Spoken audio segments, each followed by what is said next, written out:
নমস্কাৰ সকলোকে LPNMESR YouTube চেনেলৰ আন এটা ভিডিঅ'লৈ স্বাগতম জনাইছো। আজি আমি পঢ়িম ষষ্ঠ শ্ৰেণীৰ গণিত কিতাপখনত দিয়া নতুন এটা চেপ্টাৰ যাৰ নাম হৈছে ফ্ৰেকশন আৰু যাক অসমীয়াত কোৱা হৈছে ভগ্নাংশ। ভগ্নাংশ মানে হৈছে ভাগৰ এটা অংশ, অৰ্থাৎ আমি উদাহৰণৰ সহায়ত বুজিবলৈ চেষ্টা কৰো। আহা ধৰিলো ইয়াত দুজন মানুহ আছে আৰু এখন ৰুটি আছে। এতিয়া এই মানুহ দুজনক আমি সমানে ৰুটিখন ভগাই দিব লাগে। যেতিয়া আমি এনেধৰণে ৰুটিখনক সমানে ভগাম তেতিয়াহ'লে ইজনে ৰুটিখনৰ কিমান ভাগ পাব? 2 ভাগৰ 1 ভাগ পাব আৰু এইজনেও 2 ভাগৰ 1 ভাগ পাব। এতিয়া আমি যে ইয়াত এই যে 2 ভাগৰ 1 লিখিলো, 2 ভাগৰ 1 লিখিলো, ইয়াকে কি বুলি কোৱা হয়? ভগ্নাংশ বুলি কোৱা হয়। ভগ্নাংশ বুলি কোৱা হয়। তোমালোকে মনত ৰাখিবা। তাৰপিছত চোৱা পেজ নাম্বাৰ 43 একদম তলফালে চোৱা কিবা এটা লিখা আছে। যেতিয়া এক এককক কেইবাটাও সমান অংশত ভাগ কৰা হয় তেতিয়া প্ৰত্যেকটো অংশক একক ভগ্নাংশ বুলি কোৱা হয়। আৰু চোৱা ইংলিছত কি কৈছে? When one unit is divided into several equal parts, each part is called a unit fraction. It is also referred to as a fractional unit. অৰ্থাৎ কৈছে কিবা এটা বস্তুক যদি আমি সমানে যদি এটা এটা ভাগত যদি ভগাই দিওঁ তেতিয়াহ'লে তাক কি বুলি কোৱা হ'ব? একক ভগ্নাংশ বুলি কোৱা হ'ব। অৰ্থাৎ ধৰিলো ইয়াত এটা আপেল আছে, ধৰিলো ইয়াত এটা আপেল আছে। এই আপেলটোক আমি যেতিয়া 10জন ল'ৰাৰ মাজত সমানে ভগাই দিম, এভাগ এভাগকে 10 ভাগৰ 1, 10 ভাগৰ 1, 10 ভাগৰ 1কে যেতিয়া আমি সমানে এভাগ এভাগকৈ ভগাই দিম তেতিয়া তাক কি বুলি কোৱা হ'ব? একক ভগ্নাংশ বুলি কোৱা হ'ব। অৰ্থাৎ যেতিয়া কিবা এটা বস্তু আমি প্ৰত্যেকৰ মাজত সমানে এটা এটা এটা এটা ভাগত ভগাই দিম তেতিয়া তাক কি বুলি কোৱা হ'ব? একক ভগ্নাংশ বুলি কোৱা হ'ব। এতিয়া চোৱা কৰি চাওঁ আহা 7.1ৰ প্ৰশ্নখিনি চোৱাচোন কি কৈছে। প্ৰথমে ইংলিছত চাই লোৱা। A cake is divided into 8 pieces as shown in the figure. Are each piece of same size? Explain why or why not. আৰু চোৱা অসমীয়াত কি কৈছে? চিত্ৰত দেখুৱাৰ দৰে কেকটোক 8টা ভাগত ভাগ কৰা হ'ল। প্ৰত্যেকটো ভাগে কেকটোৰ সমান অংশ সূচাবনে? কিয় হয় বা কিয় নহয় ব্যাখ্যা কৰা। অৰ্থাৎ চোৱা এই চাইডত এখন আমি কেক দেখিবলৈ পাইছো আৰু কেকখনক চোৱা সমানে 8টা ভাগত ভাগ কৰিছে। চোৱা ইয়াত কেইটা ভাগ আছে? 1 2 3 4 5 6 7 8। আমি দেখিবলৈ পাইছো যে প্ৰতিটো ভাগ ইয়াত সমান। এতিয়া প্ৰশ্নটোত কৈছে প্ৰত্যেকটো ভাগে কেকটোৰ সমান অংশ সূচাবনে? অৰ্থাৎ চোৱা আমি কেনেদৰে কৰিম 1 নম্বৰৰ সলিউশন। প্ৰথমে আমি অসমীয়াত লিখিম যে হয়, ইয়াত লিখিবা হয়। কৈছে যে প্ৰত্যেকটো ভাগে কেকটোৰ সমান অংশ সূচাবনে? ইয়াত লিখিবা হয়। তাৰপিছত লিখিবা প্ৰতিটো টুকুৰাই সমান আকাৰৰ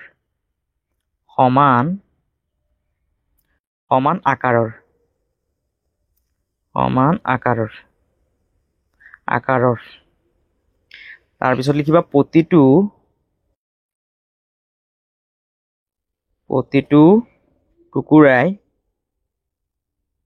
প্ৰতিটো টুকুৰাই 8 ভাগৰ 1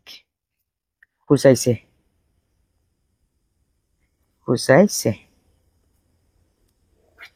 অৰ্থাৎ ইয়াত যে কেকখন দেখিবলৈ পাইছা, কেকখনত কেইটা ভাগ আছে? ইয়াত 8টা ভাগ আছে, 8 বুলি লিখিছে। আৰু চোৱা এই 8 ভাগৰ এই যে এটা ভাগ আছে এইটোক 8 ভাগৰ 1 বুলি লিখা হয়। আকৌ যে ইয়াত চোৱা এই যে ভাগটো আছে এইটো 8 ভাগৰ 1 ভাগ। অৰ্থাৎ ইয়াত 8 ভাগৰ 1 ভাগ, এইটো 8 ভাগৰ 1 ভাগ, এইটো 8 ভাগৰ 1 ভাগ, এইটো 8 ভাগৰ 1 ভাগ। আৰু তোমালোকে চাইছা ইয়াৰ পৰা 1 নম্বৰৰ উত্তৰটো লিখি ল'বা। হয়, প্ৰতিটো টুকুৰাই সমান আকাৰৰ, প্ৰতিটো টুকুৰাই 8 ভাগৰ 1 সূচাইছে। এইটো হ'ল আমাৰ 1 নম্বৰ প্ৰশ্নৰ উত্তৰ। তোমালোকে ইয়াৰ পৰা চাই লিখি ল'বা। আৰু চোৱা 2 নম্বৰ প্ৰশ্নটো কি কৈছে প্ৰথমে ইংলিছত চাই লোৱা। Try to draw different figures that divides the above cake into 8 equal pieces. আৰু চোৱা অসমীয়াত কি কৈছে? উক্ত কেক কেইটাৰ প্ৰত্যেককে সমান 8 ভাগত ভাগ কৰাকৈ বিভিন্ন যথাসম্ভৱ চিত্ৰ অংকন কৰিবলৈ চেষ্টা কৰা। অৰ্থাৎ কৈছে যে ইয়াত যে কেকখিনি আছে এই কেকখিনি সমানে 8টা ভাগত ভাগ কৰিব লাগে। অৰ্থাৎ চোৱা প্ৰথমে আমি কেনেধৰণে কৰিম, ইয়াত মই আঁকি দিছো, তোমালোকে ইয়াৰ পৰা চাই অংকন কৰি ল'বা। ইয়াত 2টা ভাগ হৈছে। এতিয়া চোৱা কেইটা ভাগ হৈছে। তোমালোকে এই ভাগখিনি সমানে ভাগ কৰিবলৈ চেষ্টা কৰিবা কেকখিনি। চোৱা ইয়াত কেইটা ভাগ হৈছে? 1 2 3 4, 4টা ভাগ হৈছে। এতিয়া এই মাজেদি কি কৰে? এনেধৰণে আন এডাল আঁচ দি দিয়ে। মাজেদি এনেধৰণে আন এডাল আঁচ দি দিয়া এতিয়া চোৱা ইয়াত কেইটা ভাগ হৈছে 1 2 3 4 5 6 7 8 আঠটা ভাগত ভাগ কৰিছো এয়া হৈ গ'ল তাৰপিছত চোৱা এই কেকখনৰ আমি কেনেধৰণে আঠটা ভাগত ভাগ কৰিব পাৰি চোৱা প্ৰথমে আমি এই কোণাকুণীয়াকে এনেধৰণে ভাগ কৰি ল'ম এনেধৰণে ভাগ কৰি ল'ম আকৌ এই সাইডৰ পৰা কোণাকুণীয়াকে এনেধৰণে ভাঁজ কৰি ল'বা তোমালোকে এতিয়া এই মাজেদি এনেধৰণে আঁচ টানি দিয়া আকৌ এই সাইডটো কি কৰা মাজেদি এনেধৰণে আঁচ টানি দিয়া এতিয়া চোৱা ইয়াত কেইটা ভাগ পালো আমি 1 2 3 4 5 6 7 8 আঠটা ভাগ পাই গলো এতিয়া চোৱা আকৌ আমি কেনেধৰণে ভাগ কৰিব পাৰি চোৱা এনেধৰণে তোমালোকে মাজেদি আঁচডাল দিবা আকৌ এই সাইডটো এনেধৰণে মাজেদি আন এডাল আঁচ দিবা এতিয়া এই ইয়াৰ পৰা ইয়ালৈকে এনেকে আঁচ টানি পেলাই মিলাই দিয়া আকৌ ইয়াৰ পৰা ইয়ালৈকে আঁচ টানি পেলাই মিলাই দিয়া আকৌ ইয়াৰ পৰা ইয়ালৈকে আঁচ টানি পেলাই মিলাই দিয়ে আকৌ ইয়াৰ পৰা ইয়ালৈকে আঁচ টানি পেলাই মিলাই দিয়ে আৰু চোৱা ইয়াত কেইটা ভাগ পালো আমি 1 2 3 4 5 6 7 8 আঠটা ভাগত যেহেতু আমাক ভাগ কৰিব দিছে আৰু এইটোৱে আছিল আমাৰ 2 নম্বৰ প্ৰশ্নৰ উত্তৰ তোমালোকে ইয়াৰ পৰা চাইছে ধুনীয়াকৈ কেকখিনি আঠটা ভাগত ভাগ কৰি ল'বা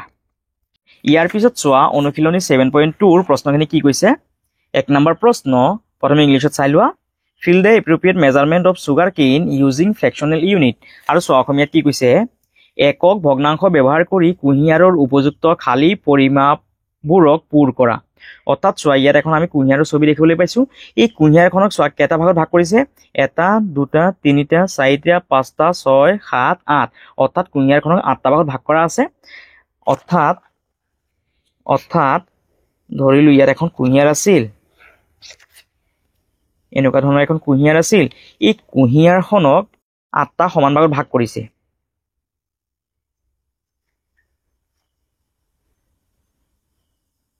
আঠটা সমান ভাগত ভাগ কৰিছে এতিয়া এই কুঁহিয়াৰখনৰ এই ভাগটো কিমান হ'বগৈ 8 ভাগৰ 1 হ'বগৈ এই ভাগটো হ'ব 8 ভাগৰ 1 এই ভাগটো হ'ব 8টা ভাগৰ এটা ভাগ 8 ভাগৰ এটা ভাগ এই ভাগটো হ'ব আকৌ 8 ভাগৰ 1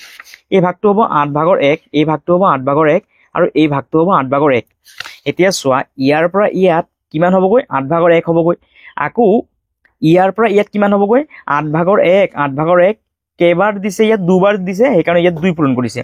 8 ভাগৰ 1 কেইবাৰ লৈছে যেহেতু দুবাৰ লৈছে সেইকাৰণে ইয়াত 2 লিখিছে আৰু এই যে ব্ৰেকেটত যে 2টো দেখিছে এই 2টো হৈছে ওপৰৰ সংখ্যা এই 2টো একৰ লগত পূৰণ হৈ আছে 2 1 গুণ কিমান হ'বগৈ 2 হ'বগৈ অৰ্থাৎ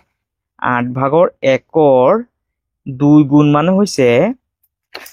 মানে হৈছে এই 2টো 1টোৰ লগত পূৰণ হৈ আছে 2 1 গুণ 2 2টো ওপৰত বহিব আৰু 8টো তলত বহিব এতিয়া আমি যদি এই 2 দি যদি 8টোক যদি কাটো কেইবাৰ যাব 4বাৰ আৰু যেহেতু ওপৰত একো নাই তাৰ মানে কি আছে এটা 1 আছে অৰ্থাৎ চোৱা আমি কিমান পালো 4/1 আৰু চোৱা ইয়াত কিমান লিখা আছে 4/1 লিখা আছে এতিয়া চোৱা 8 ভাগৰ 1ৰ 3 গুণ অৰ্থাৎ এইটো ভাগ হৈছে 8 ভাগৰ 1 8 ভাগৰ 1 8 ভাগৰ 1 ইয়াৰ পৰা যেহেতু আমাক ইয়ালৈকে ল'ব দিছে 8 ভাগৰ 1 8 ভাগৰ 1 8 ভাগৰ 1 আমি কেইবাৰ ল'লো 3বাৰ ল'লো সেইকাৰণে ইয়াত 3 লিখিছে আৰু এই 3টো একৰ লগত পূৰণ হৈ আছে 3 1 গুণ 3 অৰ্থাৎ আমি ইয়াত লিখিব লাগিব 8 ভাগৰ 3 আৰু চোৱা যেহেতু ইয়াত 8 ভাগৰ 1 লিখা আছে ইয়াতো 8 ভাগৰ 1 তাৰ মানে আমি ইয়াত 8 ভাগৰ 1 লিখিব লাগিব আৰু 8 ভাগৰ 1 কেইবাৰ লৈছে 4বাৰ লৈছে এবাৰ দুবাৰ তিনিবাৰ 4বাৰ যেহেতু 4বাৰ লৈছে আৰু চোৱা এই 4টো একৰ লগত পূৰণ হৈ আছে 4 1 গুণ 4 আৰু তলত আছে 8 অৰ্থাৎ 8 ভাগৰ 1ৰ 4 গুণ মানে কিমান চোৱা এই তলৰ 8ৰ 8টো লিখি লোৱা আৰু এই 4ৰ লগত 1টো পূৰণ হৈ আছে 4 1 গুণ কিমান হ'বগৈ 4 এতিয়া আমি এই 4 দি 8টো কাটিব পাৰি 4 8ত কেইবাৰ যাব 2বাৰ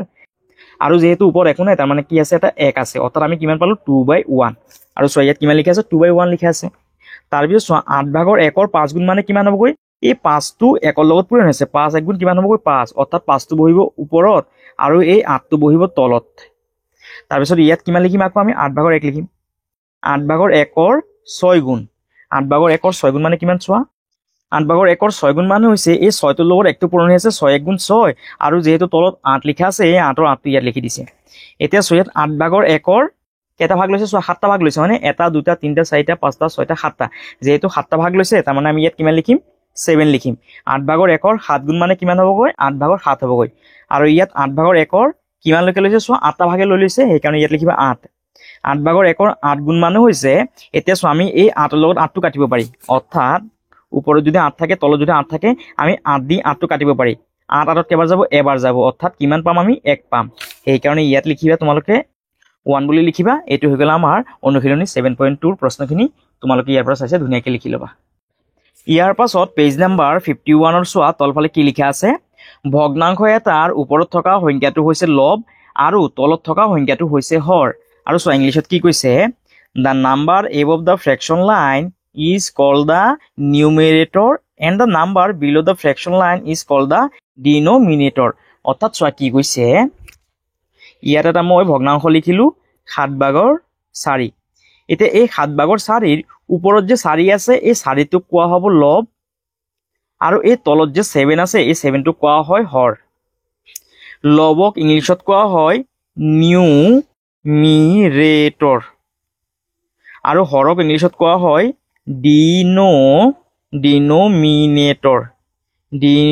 ডিনোমিনেটৰ ওপৰৰ সংখ্যাটো কোৱা হয় লব আৰু তলৰ সংখ্যাটো কোৱা হয় হৰ এতিয়া চোৱা work it out 7.3 1 number question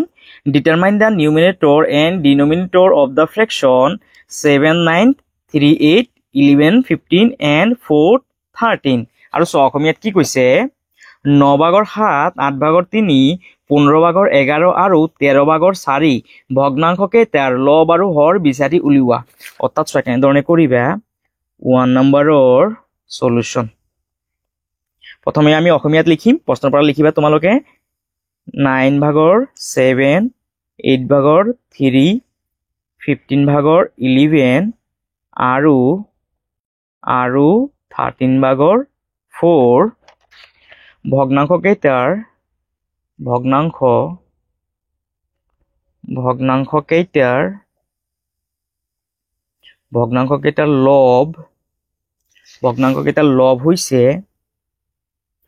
লব হৈছে ক্ৰমান্বয়ে এতিয়া লব কোনকেইটা আছিলে এই যে ওপৰৰ সংখ্যাকেইটা আছিলে এইকেইটা হৈছে লব অৰ্থাৎ চোৱা কিমান কিমান পাম আমি 7 3 11 আৰু কিমান থাকিব 4 আৰু 4 ইয়াত আকৌ লিখিবা আৰু হৰ হৈছে